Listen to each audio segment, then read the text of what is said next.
Vamos que vamos, galera.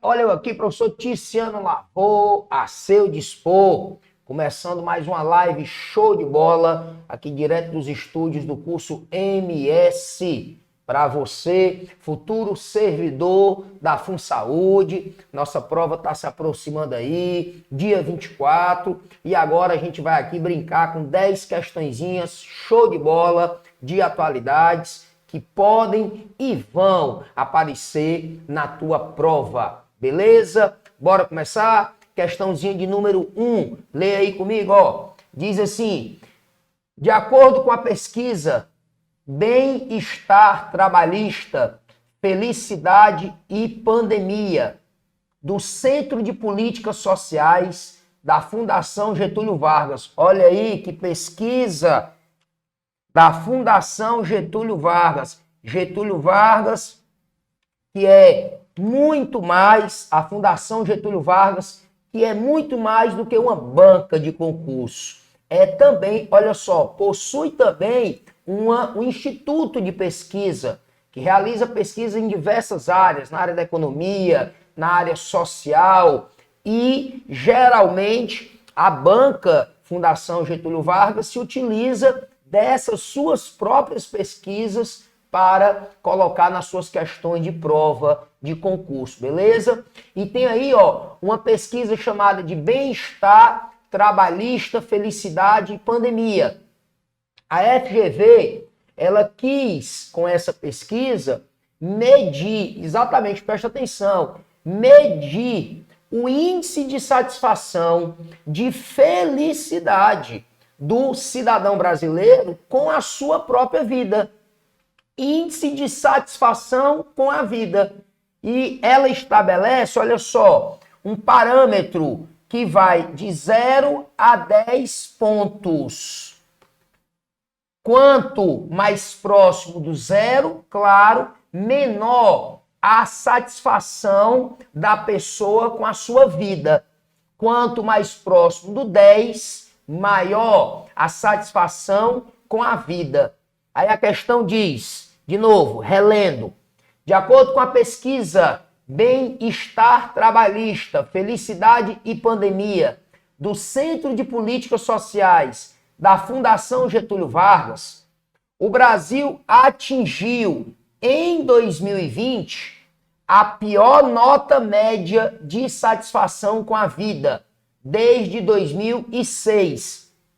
Lembrando que essa pesquisa ela é divulgada pela FGV desde 2006, sendo que em 2020, ano passado, ela acrescentou aqui, ó, o termozinho pandemia, ou seja, com certeza, sem dúvida alguma, a pandemia declarada, pandemia de Covid-19, declarada lá em março de 2020, vai influenciar no resultado desse índice de satisfação com a vida, desse índice de felicidade com a vida. Como de fato eu vou lhe mostrar aqui, ó. Olha só o número que eu vou te trazer aqui.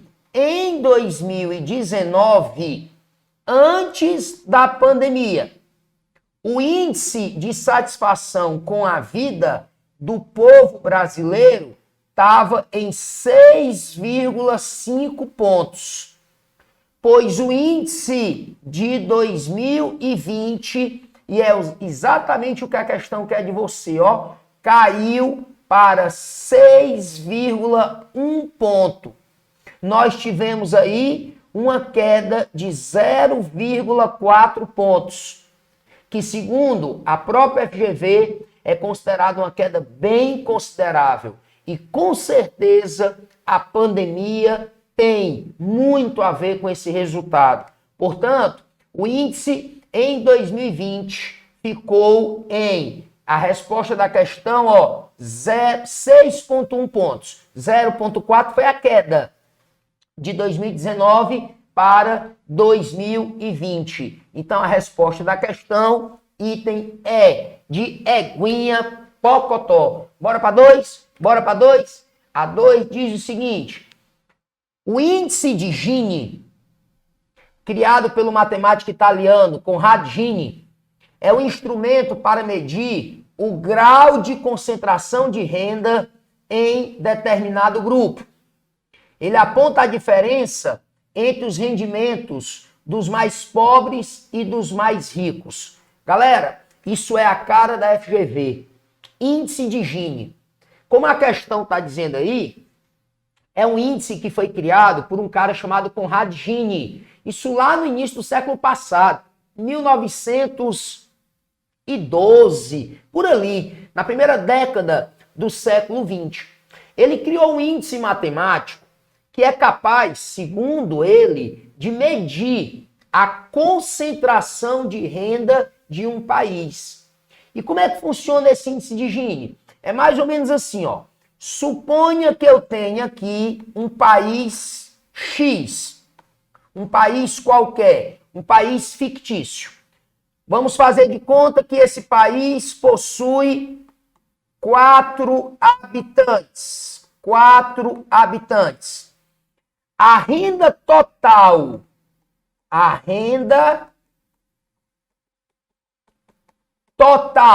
desse país, ou seja, se eu somar quanto cada um desses 4 habitantes ganha, vamos supor que a renda total deu R$100. Eu estou usando o 100 aqui, porque nós vamos mexer com porcentagem. Eu só sei mexer com porcentagem usando o 100. Somando a renda de toda a população desse país, o meu país tem só 4 habitantes, deu R$100.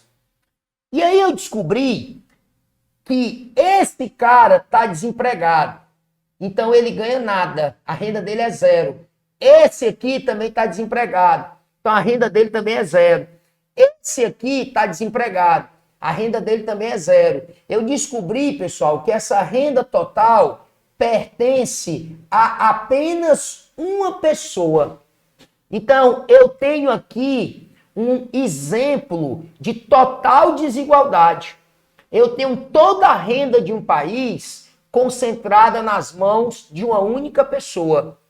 Esse índice de Gini, ele varia de 0 a 1. Quanto mais perto do 1, pior. Mais desigual é aquele país. Maior é a concentração de renda naquele país. No exemplo que eu estou lhe dando aqui, perceba, apenas uma pessoa concentra toda a renda desse país. Então, nesse exemplo que eu inventei aqui, o índice de Gini desse país é 1. Quanto mais perto do 1, pior.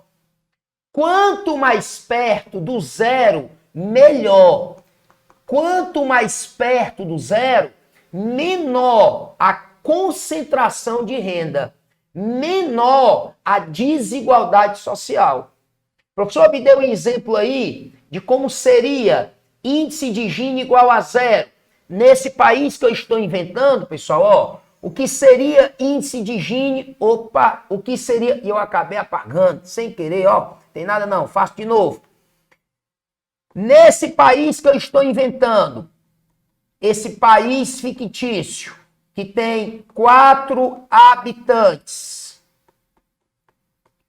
e eu descobri que a renda total é de R$100, pois o que seria índice de Gini igual a 0? Seria se eu descobrisse que cada um dos habitantes recebe R$25. Esse aqui recebe 25, esse aqui recebe 25, esse aqui recebe 25, esse aqui recebe 25. Perceba uma coisa, aqui não interessa a renda total, não interessa. O índice de Gini, ele quer saber como é que essa renda ela é distribuída. Se ela é distribuída de forma justa ou se ela é distribuída de forma injusta. No primeiro exemplo que eu dei, apenas uma pessoa concentra toda a renda. Então, no primeiro exemplo, eu tenho um índice de Gini igual a 1. Repetindo, quanto mais próximo do 1, pior. Agora, nesse exemplo que eu acabei de dar, cada um recebe exatamente a mesma coisa. Então, eu tenho aí, ó, índice de Gini igual a zero. Quanto mais próximo do zero, melhor. Quanto mais próximo do zero, menor a desigualdade social. Nesse segundo exemplo, eu tenho igualdade absoluta, todos recebendo a mesma coisa. Então vamos lá. Índice de Gini igual a zero. Significa o quê? Igualdade absoluta. Índice de Gini igual a 1. Significa o quê? Total desigualdade. Aí o índice de Gini dos países, eles variam de 0 a 1. E o que é que a questão quer de mim? A questão quer quanto foi o índice de Gini, de quanto foi o índice de Gini divulgado no Brasil no segundo trimestre de 2021. Isso mesmo. É o índice de Gini mais atualizado que nós vamos ter aqui. Foi divulgado agora no segundo trimestre desse ano de 2021. E o nosso índice de Gini no segundo trimestre de 2021 estava em 0,640. Portanto, a resposta da questão, item A de amorzinho. Eu vou mais longe. Olha só. Em ou no segundo trimestre de 2021, 0,640. Se você quiser saber quanto estava no primeiro trimestre de 2021, eu vou lhe dizer 0,674. O nosso índice de Gini no segundo trimestre de 2021, comparado com o do primeiro trimestre de 2021, deu uma diminuída, deu uma caída. Foi para 0,640. É o que ele quer saber, é o do segundo trimestre de 2021. E lhe digo mais, notícia péssima. Nós temos um dos 10 piores índices de Gini do mundo. O que é que significa? Nós somos um dos 10 países mais desiguais do mundo, onde há maior concentração de renda. Nós estamos entre os 10 piores do mundo. Beleza? Bora para a próxima. Bora para a terceira. A terceira diz o seguinte. No último dia 9 de setembro, foram divulgados os números de outra pesquisa. Da pesquisa Desigualdade de Impactos Trabalhistas na Pandemia, coordenada pela Fundação Getúlio Vargas Social. A intenção dos pesquisadores foi mostrar uma visão ampla e atual da desigualdade de impactos trabalhistas da pandemia no Brasil. Ou seja, a FGV mostrou, com essa pesquisa que nós vamos dar uma olhada agora, que a pandemia ela impactou em todo o mercado de trabalho. É verdade. Ela impactou no mercado de trabalho tanto para os ricos como para os pobres. Isso você não tenha dúvidas. Mas essa pesquisa, ela vai mostrar que o impacto da pandemia para os mais pobres foi bem mais forte do que para os mais ricos. Eu queria que você fizesse o seguinte. Imagine que a população brasileira ela é de 100 habitantes. 100 habitantes. Beleza. Imagine os 10 mais ricos. Pega aí o cara que está na primeira posição do mais rico.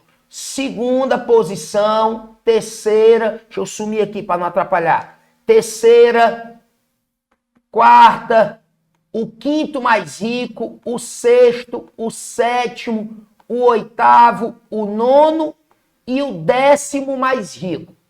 Vamos lá. Numa população de 100 habitantes, os 10 mais ricos correspondem ao quê? A 10% da população.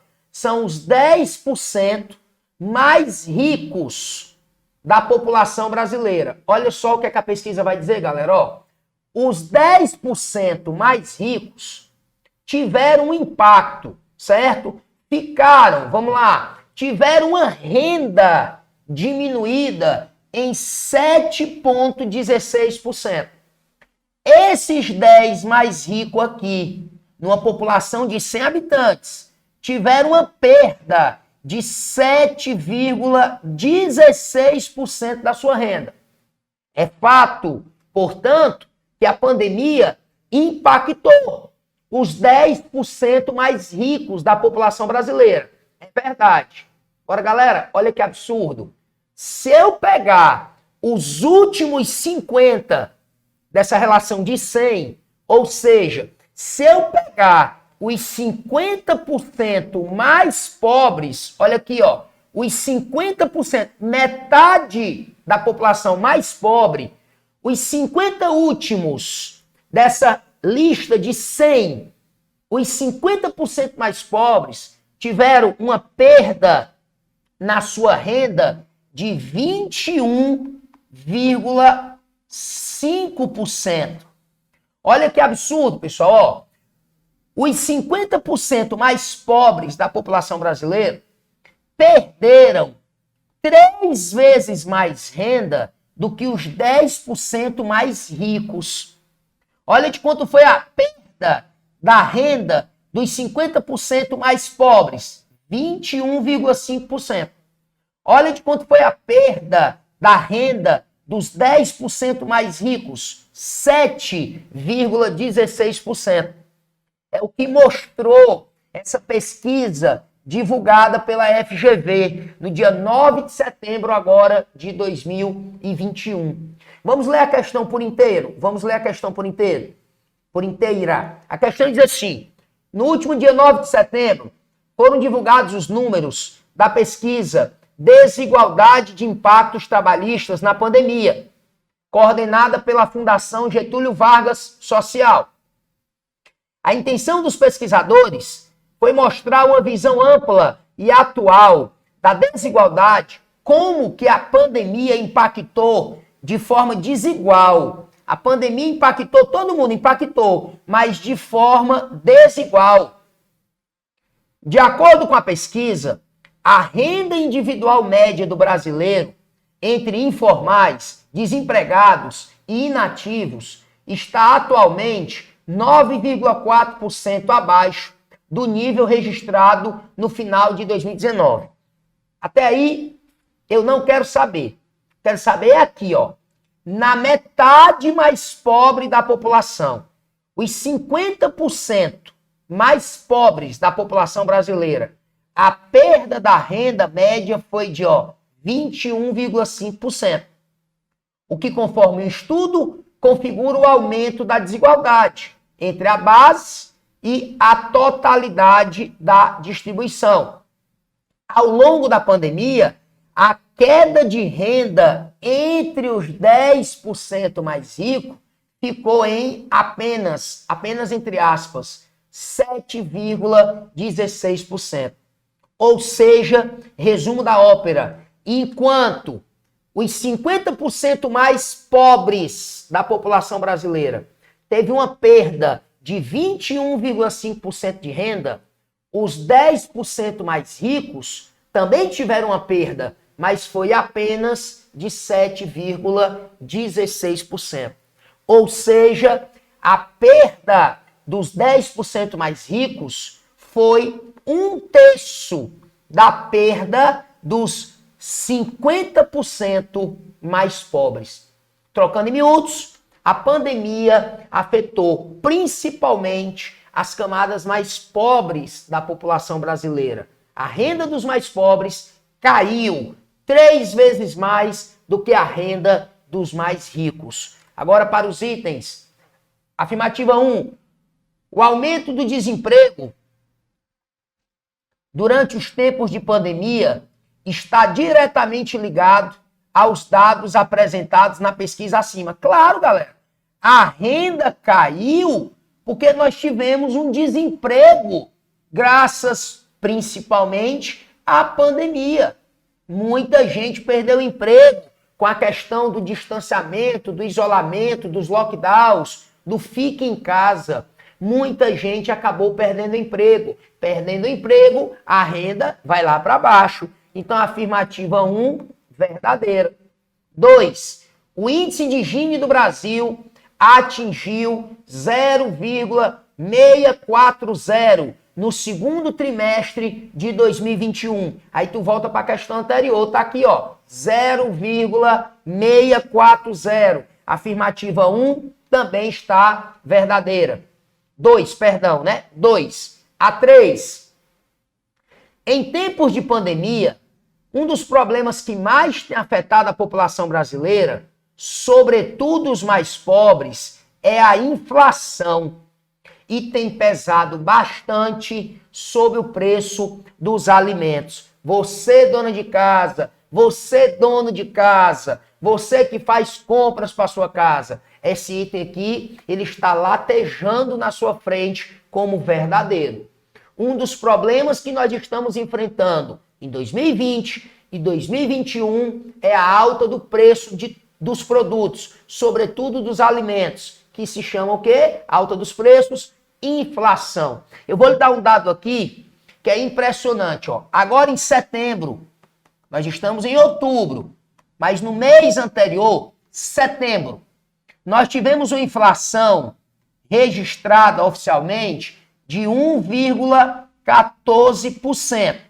Essa inflação de setembro de 2021. Mas se eu voltar, e o IBGE sempre faz assim, né? Ele calcula a inflação mês a mês.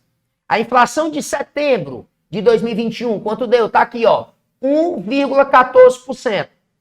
Agora, o que é que o IBGE costuma fazer? Ele volta os últimos 12 meses.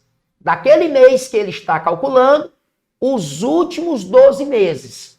Aí ele dá a inflação acumulada dos últimos 12 meses. Pois em setembro, a inflação acumulada nos últimos 12 meses, se eu pegar de setembro de 2021 e voltar nos últimos 12 meses, a inflação ficou acumulada em 10,05%.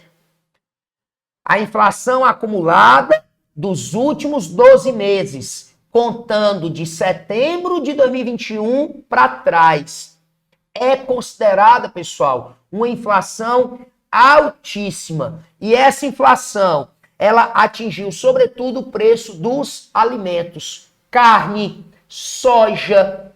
Tem também muito a ver com o fato do dólar ter se valorizado muito em relação ao real. Aí o que é que isso tem a ver? Os nossos produtores de carne, por exemplo, eles preferem exportar, eles preferem vender para o mercado externo e que recebe em dólar. É muito mais vantajoso para eles. Então, a nossa produção, ela está indo para o mercado externo. A oferta de produção aqui, de carne, por exemplo, no mercado interno, ela cai. E com a oferta caindo no mercado interno, o preço sobe. Isso é inflação, elevação dos preços. O item 3 também está correto. Portanto, a resposta da questão, item D de dia. Todas as afirmativas estão corretas. Bora para 4? Questão de número 4 diz o seguinte. Ligeirinho, 4 igual coice de bacurim. A questão 4 diz o seguinte. Lê aí comigo. O drama da internet é que ela promoveu o idiota da aldeia, a portador da verdade. Frisou o escritor e filósofo Humberto Eco ao receber o título de doutor honoris causa em comunicação e cultura na Universidade de Turim, na Itália. Crítico do papel das novas tecnologias na disseminação de informações, o pensador italiano foi enfático ao reclamar que, abre aspas, normalmente eles, os imbecis, eram imediatamente calados, mas agora eles têm o mesmo direito à palavra de um prêmio Nobel, fecha aspas.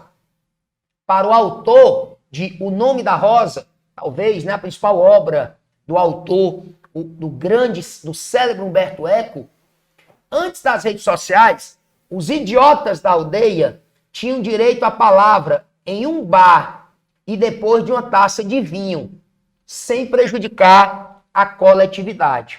Galera, interpretando aí as palavras de Humberto Eco, a gente percebe que ele está fazendo uma dura crítica ao mau uso da internet, o mau uso das redes sociais, sobretudo quando a gente se utiliza delas para espalhar notícias falsas, as famosas fake news. Com o advento da internet, com o advento das redes sociais, uma notícia falsa jogada na rede, ela se espalha numa velocidade impressionante, assustadora. Cuidado, que difundir notícia falsa, espalhar fake news, não começou com o surgimento da internet, não começou com o aparecimento das redes sociais, não. Difundir notícia falsa, falar coisa falsa, espalhar notícia falsa, isso é mais antigo do que o que a gente pensa. Os jornais impressos já faziam isso, já difundiam notícias que nem sempre eram verdadeiras. Agora, com o surgimento da internet, com o surgimento das redes sociais, as notícias falsas, elas se espalham com uma velocidade muito maior, ganham uma repercussão muito maior e uma amplitude muito maior. A questão é que esse termo fake news, ele não era muito comum entre nós. Era mais comum a gente usar o termo o quê, pessoal? Fofoca, notícia falsa, mentiras. Mas em 2016, nós tivemos eleições lá nos Estados Unidos para presidente dos Estados Unidos, que foram vencidas inclusive pelo Donald Trump. Isso em 2016. Eu sei, você também sabe, que no ano passado, 2020, ele perdeu, ele não se reelegeu. Mas em 2016, ele ganhou as eleições. E ele foi muito acusado, Donald Trump, de ter feito uso de fake news, de ter utilizado redes sociais para difundir fake news contra a sua oponente, a derrotada na eleição, a Hillary Clinton. E em 2018, nós tivemos eleição para presidente do Brasil. E o atual presidente da República, Jair Messias Bolsonaro, também sofreu acusações. Eu não estou nem acusando aqui, eu estou afirmando que ele sofreu acusações de ter se utilizado de fake news, notícias falsas, disparadas nas redes sociais, disparadas no WhatsApp, contra os seus oponentes. Aí, a partir dessas duas eleições, 2016 nos Estados Unidos, 2018 no Brasil, esse termo fake news, ele se popularizou entre nós. Mas isso não quer dizer que a prática de difundir fake news tenha nascido agora. Não, ela é mais antiga do que o que a gente pensa. Beleza? Bora para as questões, para as afirmativas. Após a leitura do excerto acima, analisa as afirmativas abaixo. Afirmativa 1. A citação acima nos permite realizar uma reflexão sobre aquilo que se convencionou chamar de fake news ou notícias falsas. Beleza. Tal prática, que consiste em difundir inverdades no seio da sociedade, passou a ser utilizada somente a partir do surgimento das redes sociais. O ambiente exclusivo de disseminação das fake news. Aqui eu tenho dois erros. Dizer que disseminar fake news surgiu apenas com a internet e um outro erro, dizer que as redes sociais, que a própria internet é o ambiente exclusivo de disseminação de fake news. Não. Você pode espalhar uma notícia falsa por um jornal impresso. Você pode espalhar notícia falsa com a sua própria língua, com a sua própria boca. Quando você senta na calçada para fofocar da vida alheia, para falar da sua vizinha, você está espalhando fake news? Tá. E não necessariamente fazendo uso da internet ou de redes sociais. Agora, é verdade que a partir do uso da internet, das redes sociais, uma fake news, ela se espalha com uma maior velocidade e ganha uma amplitude muito maior. Mas a afirmativa 1 está falsa, porque usa aqui, ó, somente, usa aqui, ó, exclusivo, falso. 2. O fenômeno das chamadas fake news não é novo. Ah, mas não é mesmo. Muito menos exclusivo no Brasil, também. Ao contrário, as fake news ou notícias falsas que inundaram as mídias digitais já polarizaram, inclusive, eleições, tanto aqui no Brasil como nos Estados Unidos, onde Donald Trump, em 2016, sagrou-se vencedor no pleito, movido, dentre outros fatores, por uma bateria de desinformações que favoreceram a sua candidatura. Está apenas confirmando o que eu falei, afirmativa 2, verdadeira. 3.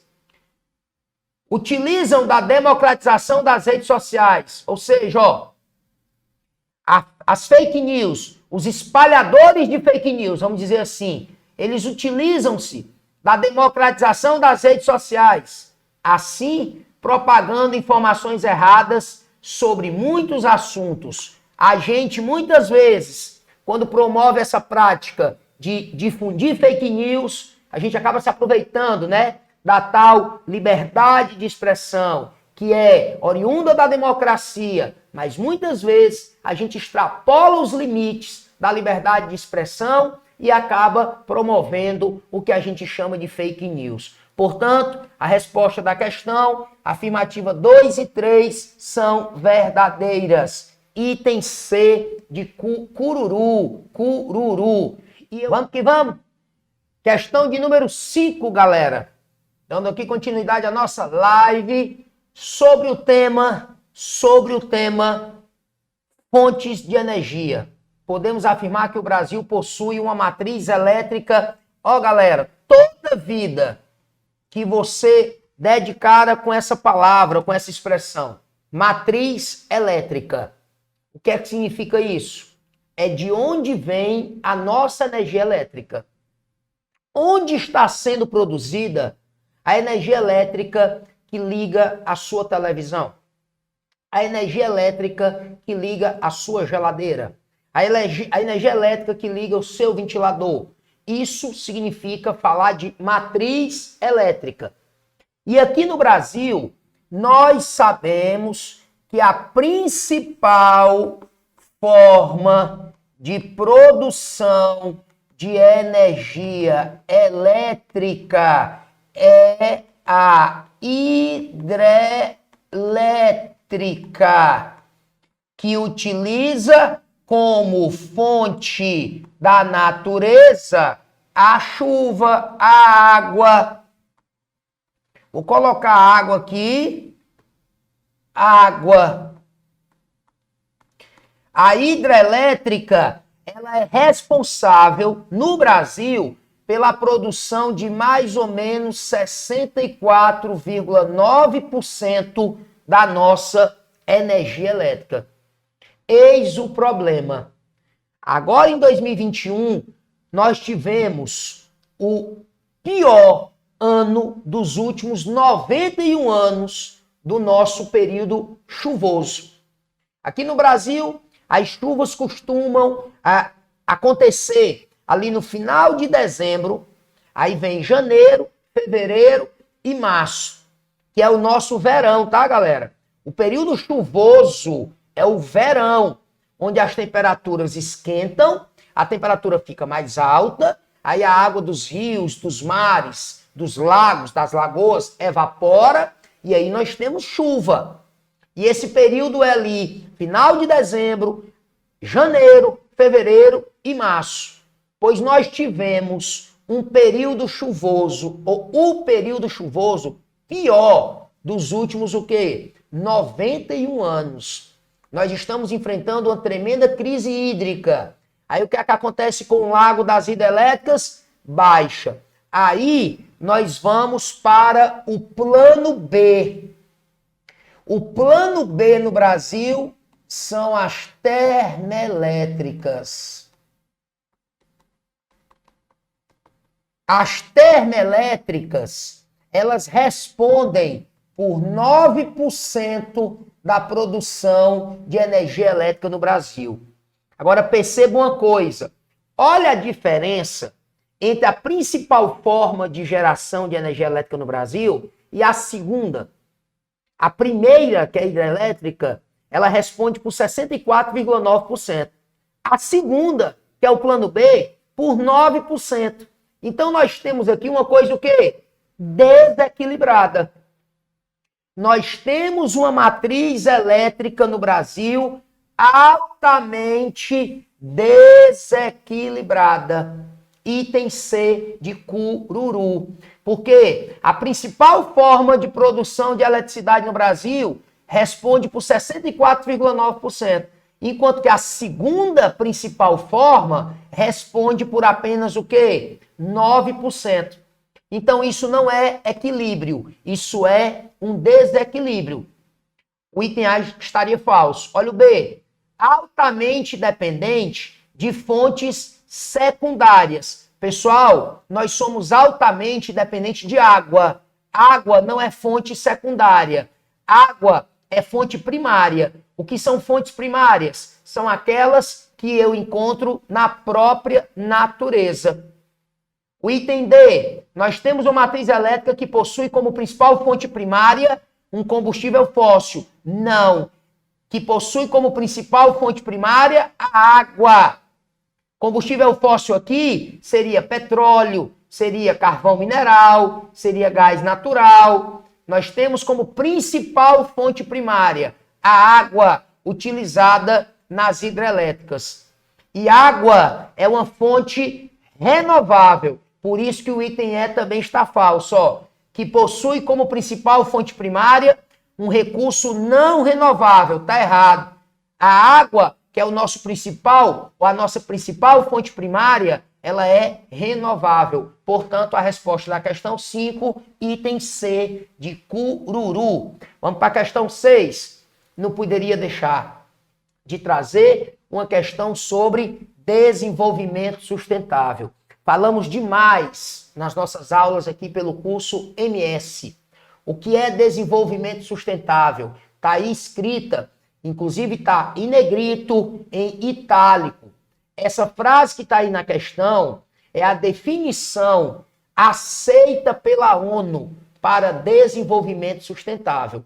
Quando você pergunta para a ONU, o que é desenvolvimento sustentável? Ela diz essa frase aí, ó. O desenvolvimento sustentável é o desenvolvimento que encontra as necessidades atuais sem comprometer a habilidade das futuras gerações de atender suas próprias necessidades. Trocando em miúdos, você quer tomar banho? Tomar banho é uma necessidade? É. Quer tomar banho? Tome. É necessário.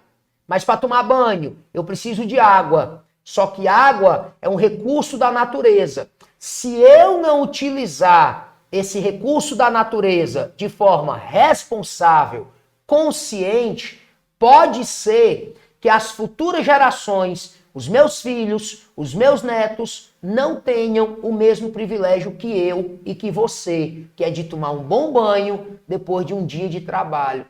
Então, tu quer tomar banho? Toma, mas quando estiver passando sabonete no teu corpo, tu desliga o chuveiro, porque aquela água que está indo pelo ralo pode ser a água que vai faltar para os teus filhos, para os teus netos lá na frente. Está aí a definição de desenvolvimento sustentável. É a capacidade que nós temos de atender às nossas necessidades hoje, mas sem comprometer a capacidade das futuras gerações de terem as suas necessidades atendidas. E essa frase que você está vendo aí, que é a definição para desenvolvimento sustentável, ela se encontra num documento que foi criado em 1987 por uma comissão da ONU chamada Comissão Mundial do meio ambiente e desenvolvimento. Foi essa comissão que em 1987, lá na Noruega, criou essa frase, que é a definição de desenvolvimento sustentável. E ela consta num documento chamado Relatório Nosso Futuro Comum. Detalhe, essa comissão, em 1987, ela estava sendo presidida por uma norueguesa, uma médica norueguesa, uma ambientalista famosíssima, chamada de Brundtland. Gostaram da minha pronúncia? Brundtland. Olha aí a minha pronúncia. Esse documento, chamado Relatório Nosso Futuro Comum, também pode ser chamado de Relatório de Brundtland, que é o nome da presidente da Comissão Mundial do Meio Ambiente e Desenvolvimento, lá em 1987, quando essa frase foi criada. Beleza? Bora para a questão de número 7. Diz o seguinte: de 30 de novembro a 11 de dezembro de 2015, aconteceu na França, em Paris, a COP21, 21ª Conferência das Partes da Convenção Quadro das Nações Unidas sobre Mudança do Clima. No dia 12 de dezembro de 2015, foi adotado por consenso entre os países, 194 países que estavam participando dessa conferência, um acordo global que buscaria combater os efeitos das mudanças climáticas, bem como reduzir as emissões de gases de efeito estufa. Um dos objetivos é manter o aquecimento global abaixo de 2 graus Celsius ao longo do século XXI, buscando ainda esforços para limitar o aumento da temperatura a 1,5 graus acima dos níveis pré-industriais. O acordo o qual estamos nos referindo ficou conhecido como assunto extremamente manjado, mas é a cara da FGV, pessoal. Questões ambientais. Um dos assuntos mais, como diz o Matuto, em voga no momento, mais discutidos e debatidos a nível internacional. Aquecimento global e mudanças climáticas.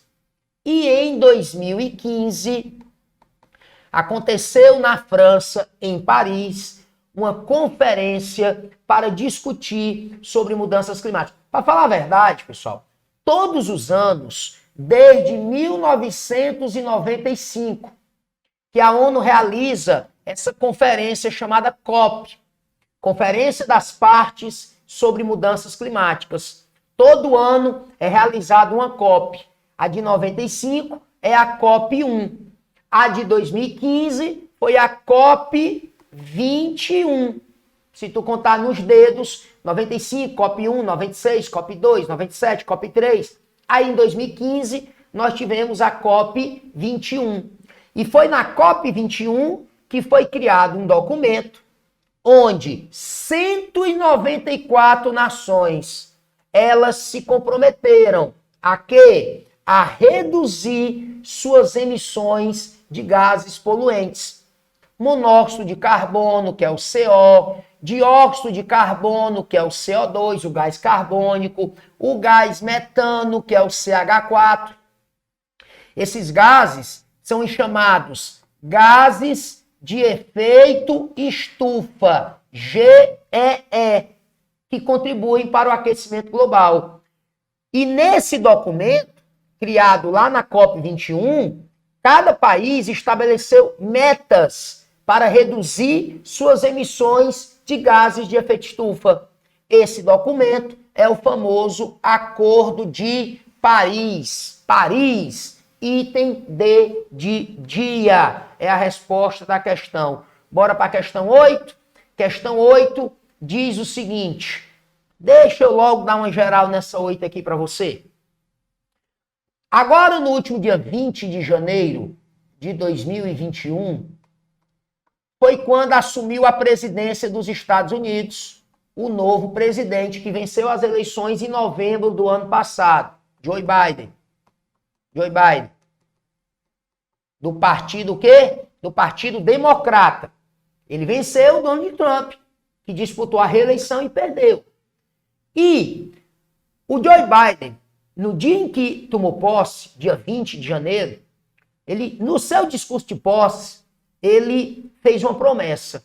Ele disse que uma das prioridades do mandato dele, do governo dele, seria a agenda ambiental, ou seja, preocupações com o meio ambiente.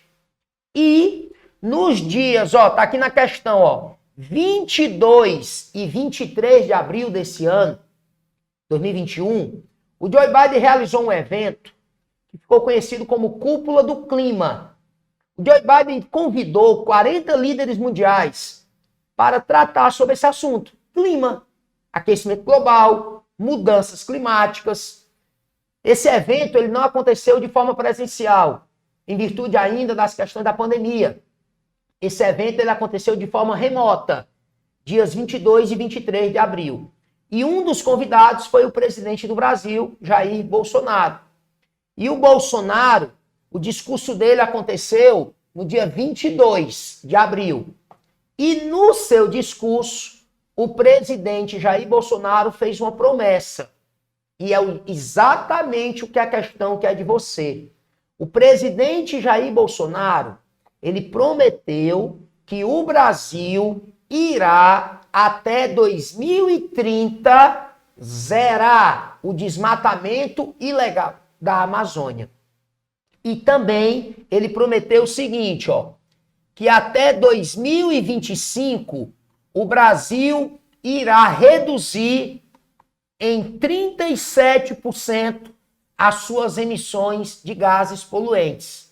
E até 2030 o Brasil irá reduzir 43% das suas emissões de gases poluentes. O interessante é que essas duas metas, elas são exatamente, ó, as metas que o Brasil estabeleceu no Acordo de Paris.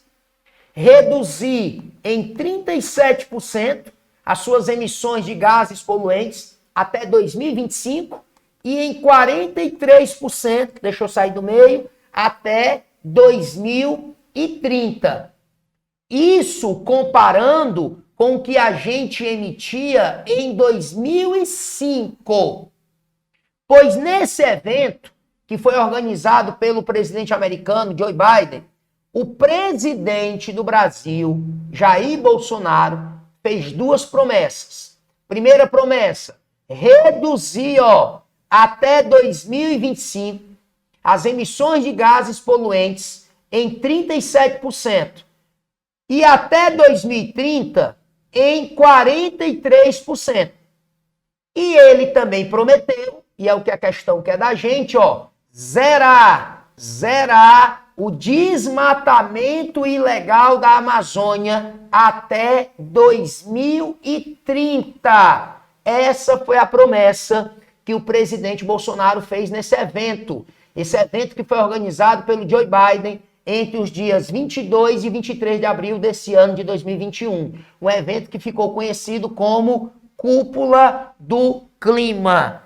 Beleza? Show! Bora para a questão 9. Ligeirinho igual coice de bacurim. Questão 9 da nossa live de hoje diz o seguinte. Ela traz aqui duas notícias. Uma do dia 23 de setembro desse ano e outra do dia 19 de setembro. Beleza? A do dia 23. A erupção do vulcão Cumbre Vieja, aí espanhol, ó, espanhol, que eu falo também, localizado na ilha de La Palma, no arquipélago, ó, nas Ilhas Canárias, um arquipélago, um conjunto de ilhas, chegou ao seu quinto dia, nesta quinta-feira, dia 23. Aí tu vem aqui embaixo, ó, tem a data da notícia. As cinzas e a fumaça cobrem o local. Dessa forma, a preocupação no momento com a emissão de gases tóxicos na região. Mais de 200 edificações já foram destruídas por conta do fenômeno. Além disso, milhares de pessoas foram retiradas de suas residências. A erupção do vulcão teve início no dia 19 de setembro e ainda não se sabe quando terá fim. Pessoal, a questão é sobre esse episódio que chamou a atenção da erupção de um grande vulcão, o Cumbre Vieja, num arquipélago de ilhas, claro, arquipélago tem que ser de ilhas, porque se fosse de peixe era cardume, né? Num arquipélago chamado Arquipélago das Canárias, que fica localizado no litoral africano. E daí que os tremores, as vibrações causadas pela erupção do vulcão Vieja, né, Cumbre Vieja, eles poderiam, ou elas, as vibrações, poderiam gerar ondas gigantes, tsunamis, no Oceano Atlântico, e essas ondas poderiam atingir o litoral brasileiro, sobretudo o litoral do Nordeste. E aí surgiu aí esse temor com essa possibilidade dessas ondas gigantes atingirem o litoral do Nordeste. É exatamente o que ele vai dizer aí na próxima notícia, ó. No dia 16 de setembro de 2021, foi emitido um alerta amarelo de risco de erupção do vulcão. O vulcão, a erupção, começou dia 19 de setembro, mas desde o dia 16 já havia sido emitido um alerta sobre o risco do vulcão entrar em erupção, como de fato acabou acontecendo. O que chegou a provocar, inclusive, o temor da formação de tsunamis que poderiam atingir a costa brasileira, principalmente o litoral setentrional, que é exatamente onde fica o Ceará, o Rio Grande do Norte e parte do Maranhão. O risco, porém, foi considerado pequeno, muito remoto, mas existe. Apesar de ter sido considerado remoto por alguns especialistas. A questão diz o seguinte: as Ilhas Canárias, onde fica o vulcão Cumbre Vieja, fica ao longo da costa noroeste da África. Só, pessoal, que esse arquipélago das Ilhas Canárias, apesar de ficar no litoral africano, pertence a um país europeu. A questão que é só saber de você a quem pertence as Ilhas Canárias, onde fica esse vulcão, cuja a sua erupção poderia ter causado, caso que até agora não causou, tsunamis que poderiam atingir o Nordeste brasileiro. As Ilhas Canárias pertencem à Espanha. Item D de dia é a resposta da questão. E para encerrarmos a nossa live de hoje, a questão de número 10 traz uma notícia exatamente do dia 11 de setembro de 2021. Exatamente o dia em que completaram-se 20 anos dos atentados contra as Torres Gêmeas nos Estados Unidos. O maior atentado terrorista já promovido na história. Naquele dia foram cerca de 3.000 mortos. E nós sabemos que o atentado foi planejado, arquitetado por um grupo terrorista que nasceu lá no Afeganistão em 1988. Foi criado por um sujeito chamado Osama Bin Laden, que viria a ser morto 10 anos depois do atentado, em 2011, no Paquistão, onde Osama Bin Laden foi morto por tropas americanas. E esse Osama Bin Laden, ele era um muçulmano, ou seja, possuía uma religião chamada de islamismo, só que nós temos, você sabe, dois grupos principais de muçulmanos, os xiitas e os sunitas. O Osama Bin Laden, ele era sunita e era um cara altamente radical, fundamentalista. É aquele cara que pega o seu texto sagrado, no caso do islamismo, o Alcorão, e ele quer aplicar de forma literal, ao pé da letra. A gente chama isso de quê? De fundamentalista. É o radical, é o extremista religioso. Pois a Al-Qaeda é um grupo muçulmano, radical, sunita, extremista, fundamentalista. E foi a Al-Qaeda a responsável pelos atentados de 11 de setembro de 2001, que nesse ano, agora de 2021, completou aí o quê? Completou 20 anos, beleza? Então a questão diz, 20 anos depois de ter realizado seus mais mortíferos atentados, em 11 de setembro de 2001, e mais de uma década após o seu fundador e líder supremo ter sido morto, o Osama Bin Laden morreu em 2011 pelo governo americano, essa rede terrorista ainda sobrevive. Longe de ter sido vencida pela guerra ao terror, promovida pelos Estados Unidos, a organização jihadista fundamentalista, a palavra jihadista aqui é o mesmo que fundamentalista, radical, extremista, conta atualmente com combatentes em pelo menos 15 das 34 províncias do Afeganistão. Foi onde o Bin Laden, que apesar de ser nascido na Arábia Saudita, o Bin Laden, ele funda a Al-Qaeda no Afeganistão, em 1988, tá? 15 das 34 províncias do Afeganistão, principalmente na fronteira com o Paquistão.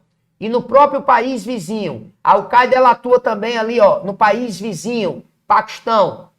Segundo o Conselho de Segurança da ONU,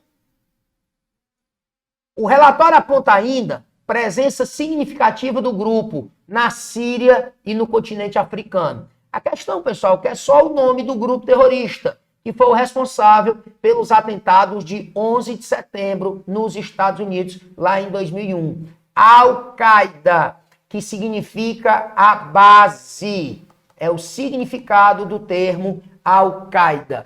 E com essa questãozinha, número 10, eu vou me despedindo aqui da nossa live de hoje. Cheiro, show de bola, forte abraço e tchau!